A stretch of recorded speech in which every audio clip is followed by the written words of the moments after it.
अब मैं घनश्याम तिवारी जी का रुख कर लेती हूँ। अरे आपकी बात सर माथे पर रुबिका जी। Thank you Vijay ji. विजय जी मैं आपका रुख सर करूंगी, माथे लेकिन पर उससे आपका। पहले ओके, ये जो विजय विद्रोही, इनका मैं रुख करूंगी, लेकिन विजय इस वक्त घनश्याम जी आपको भी उसकी जरूरत है। शिवम त्यागी जिस पार्टी के लिए आज बात कर रहे हैं उसको भी जरूरत है। बीएसपी के अपने धर्मवीर चौधरी साहब को भी विजय जी की जरूरत है। लेकिन ये बताइए कि उसके लिए स्वामी प्रसाद मौर्य को आप लेंगे तभी विजय मिलेगी? वो शख्स जो 5 साल तक घनश्याम तिवारी जी मलाई खाते रहे, आखिर में उन्होंने कहा मेरी बात नहीं मान रहे, लो मैं चला। नमस्कार रुबिका जी, आपको, दर्शकों को और को पैनलिस्ट को। देखिए, जिस तरीके से भारतीय जनता पार्टी में ठाकुरवाद हावी रहा है, सामंती सोच हावी रही है, उसका नतीजा है कि उत्तर प्रदेश में जो भी कमजोर है, चाहे वो किसान कमजोर है, महिलाएं कमजोर हैं, युवा जिनके पास रोजगार है वो कमजोर हैं, दलित, पिछड़े, अल्पसंख्यक, सभी लोग एकजुट होकर के ये कह रहे हैं कि खदेड़ा होगा। और उस खदेड़ा की शुरुआत भारतीय जनता पार्टी में हो चुकी है। और मैं आपसे कहना चाहता हूं कि स्वामी प्रसाद मौर्य जी तो केवल झांकी हैं, स्वतंत्र देव सिंह बाकी। एक बड़ी खबर आ रही है, स्वतंत्र देव सिंह बाकी। बड़ी खबर ये है, धर्मवीर सैनी, उनकी खबर आ रही थी कि वो छोड़कर आपकी पार्टी ज्वाइन कर सकते हैं। पंकज झा मेरे सहयोगी जानकारी दे रहे हैं, धर्म सिंह सैनी के बीजेपी छोड़ने की खबर गलत है, वो खुद खंडन कर रहे हैं। पंकज झा।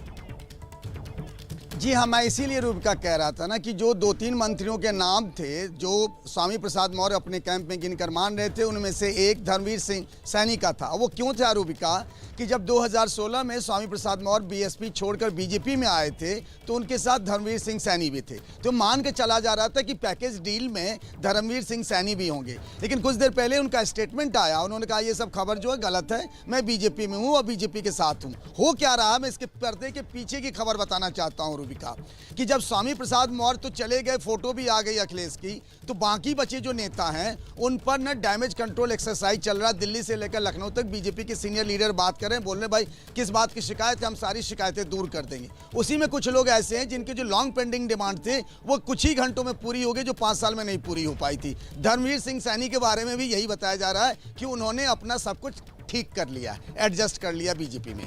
लेकिन पंकज, नंद गोपाल नंदी ये कह रहे हैं कि विनाश काले विपरीत बुद्धि, ये डैमेज कंट्रोल होगा कैसे? देखिए, नंद गोपाल नंदी चाहे जो भी कहें, मुझे ये पता है कि बीजेपी के कई चैनल, इनमें से कई विधायकों और मंत्रियों से लगातार टच में है।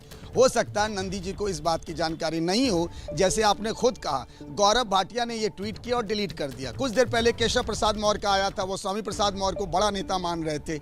इसीलिए इसमें ना बहुत सारे कैच 22 सिचुएशन है। शायद नंद गोपाल नंदी को इस बात का एहसास नहीं होगा। नंद गोपाल नंदी को इस बात का एहसास नहीं कि अंदर खाने बहुत सारी चीजें चल रही है। घनश्याम तिवारी, आप अपनी बात कंप्लीट कीजिए और बाकी सारे मेहमानों से उसके बाद चर्चा होगी। लेकिन बात क्या आप ये जितने भी बीजेपी को छोड़ के जाएंगे वो आपकी साइकिल पर सवार हो पाएंगे?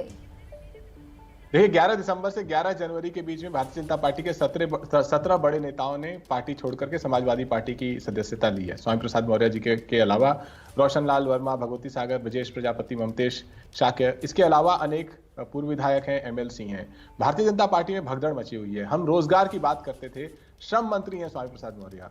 ये पूरे प्रदेश में को जिस तरीके से बेरोजगारी में झोंका है, वो कह रहे हैं कि मुख्यमंत्री स्वयं इस नीति को सुनने को तैयार ही नहीं थे कि किसी तरीके से उत्तर प्रदेश में बेरोजगारी के ऊपर काम किया जा सके। ये भारतीय जनता पार्टी को सबसे बड़ी तरीके से एक्सपोज करता है। ये तो धर्मवीर चौधरी साहब बहुत अच्छे से बताएंगे। धर्मवीर जी, ये जो इनका वर्जन है, ये 2.0 वर्जन नहीं है, ये मुझे लगता है 3.0 है। भाई स्वामी प्रसाद मौर्य आपके यहाँ पहले हाथी पर बैठे, फिर हाथ में कमल थाम लिया, अब साइकिल चलाएंगे, पता नहीं फिर बाद में श्रीवास्तव जी के घर भी पाए जा सकते हैं। रूबिका जी, आपने कम शब्दों में सारी बातें कह दी हैं। ये समाजवादी पार्टी का जो चेहरा और चाल और चरित्र है, इसमें चोर, लुटेरे, डकैत, बदमाश, अवसरवादी, धोखेबाजी, मौका परस्त सभी का स्वागत है, क्योंकि इनका चाल चरित्र चेहरा यही है। और ये जो है, इनको सत्ता की लालसा इतनी ज़्यादा बढ़ गई है कि ये बगैर सत्ता के रह नहीं सकते। तो इनके प्रकरण ये वो तिगड़म लगा रहे हैं कि भैया आ जाओ बस किसी भी तरीके से। और जो अवसरवादी लोग हैं, जो धोखेबाज प्रवृत्ति के लोग हैं, जिसमें स्वामी प्रसाद मौर्य का सबसे बड़ा चेहरा है। पहले उन्होंने बहुजन समाज पार्टी को धोखा दिया, अब बीजेपी को धोखा दिया। कल वो फिर जो है समाजवादी पार्टी को धोखा नहीं देंगे, इसकी क्या गारंटी है। तो ये ऐसे लोगों का जो चरित्र है वो दुनिया और देश की प्रदेश की जनता बखूबी देख रही है कि इनका कोई अस्तित्व नहीं है और ये पग पग पर अपनी बातें बदलते हैं। ना इनको किसी का पिछड़े समाज का हित चाहिए, ना किसी अगले समाज का हित चाहिए, इनको व्यक्तिगत हित चाहिए। और ये अपने परिवार का पोषण करने के लिए राजनीति में आए हैं और परिवार की पार्टी में जाकर के मिल रहे हैं। बात यहाँ तो पर उनको की अखिलेश है यादव जी ने कह श्रीवास्तव दिया जी, होगा कि आप इस मैं भी बात से परिवारवादी हूं, सहमत तू भी करते हैं या परिवारवादी नहीं? है। और ठीक है, पार्टी मुझे तब पसंद आएगी जब मेरी फैमिली का कल्याण होगा। आप बेहतर समझा पाएंगे। तो मैं वही तो कह रहा हूँ रूबिका जी धर्मी कि चौधरी, एक मैं बड़े पंकज परिवारवादी श्रीवास्तव जी से ये सवाल है, पूछ रही हूँ। वो आपने सफाई जो से कहा आगे उसको मैं एक बढ़ नहीं सकते। पंकज जी आपने अपनी आवाज म्यूट कर रखी है। एक काम करते हैं, आप वो हम टेक्निकल एरर खत्म करने की कोशिश करते हैं, तब तक मैं लौट जाऊंगी।